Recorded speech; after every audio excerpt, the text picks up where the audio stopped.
మీకు తెలుసా తేనె ఎప్పటికీ పాడవదంట. అయితే ఇటీవలే ఈజిప్ట్లోని ప్రాచీన సమాధుల్లో 3000 ఇయర్స్ బ్యాక్ హనీ దొరికింది. అది ఇప్పటికీ తినయోగ్యంగా ఉంది. ఎందుకని హనీ తొందరగా పాడవదు? అందులో వాటర్ కంటెంట్ చాలా తక్కువగా ఉంటుంది, అది కూడా 17%. ఇంత పర్సెంట్ తేనెలో బ్యాక్టీరియా మరియు ఫంగస్ గ్రోత్ అవ్వకుండా ఆపుతుంది.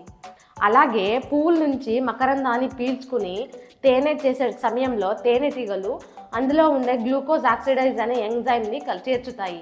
సో ఇది హైడ్రోజన్ పెరాక్సైడ్గా మారుతుంది.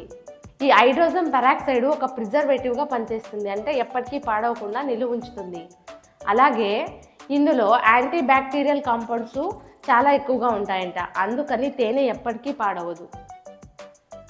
చంద్రుడు భూమి నుంచి ప్రతి ఏడాది 3.8 సెంటీమీటర్ దూరం జరుగుతున్నాడంట. అయితే చంద్రుడు దూరం పోతే ఏమవుతుంది? భూమి స్లోగా తిరగడం ప్రారంభమవుతుంది. భూమి స్లోగా తిరిగితే గడియారంలో టైం ఎక్కువ అవుతుంది, అంటే 24 గంటలు ఉండేది 25 గంటలు అవ్వబోతుంది అనేసి సైంటిస్టులు చెప్పారు. అయితే అది ఇప్పుడు కాదులేండి, కొన్ని మిలియన్ ఇయర్స్ తర్వాత. అయితే కొన్ని బిలియన్ ఇయర్స్కి ముందు ఓన్లీ 18 అవర్స్ మాత్రమే ఉండేదంట టైం.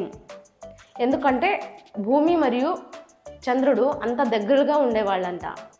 అయితే భూమి ఎందుకు స్లోగా తిరుగుతుందంటే పొల్యూషన్ వల్ల ధ్రువ ప్రదేశాల్లో కొన్ని మంచుగడ్డలు కరిగి నీళ్ళయి సముద్రంలోకి చేరి సముద్రంలో నీళ్ళ మట్టం ఎక్కువయ్యి భూమి స్లోగా తిరుగుతుందంట. అలాగే ఇది డైరెక్ట్గా చంద్రుడి మీద ఇంపాక్ట్ చూపిస్తుంది.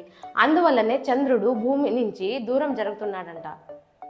అయితే సైంటిస్టులు గడియారంలో 1 సెకండ్ని డిలీట్ చేయాలని చెప్పారు. ఇప్పుడు ఒక రోజుకి 86,400 సెకండ్స్. అయితే ఇందులో 1 సెకండ్ డిలీట్ చేసి 86,399 సెకండ్స్ పెట్టాలనుకుంటున్నారు. 1 సెకండ్ వల్ల ఏం జరుగుతుంది అని అనొచ్చు మేము, కానీ కంప్యూటర్లు కానీ జీపీఎస్లు కానీ శాటిలైట్లు కానీ వాటికి టైం చాలా అక్యురసీగా ఉండాలి. అందుకనేసి 1 సెకండ్ని డిలీట్ చేయబోతున్నారంట.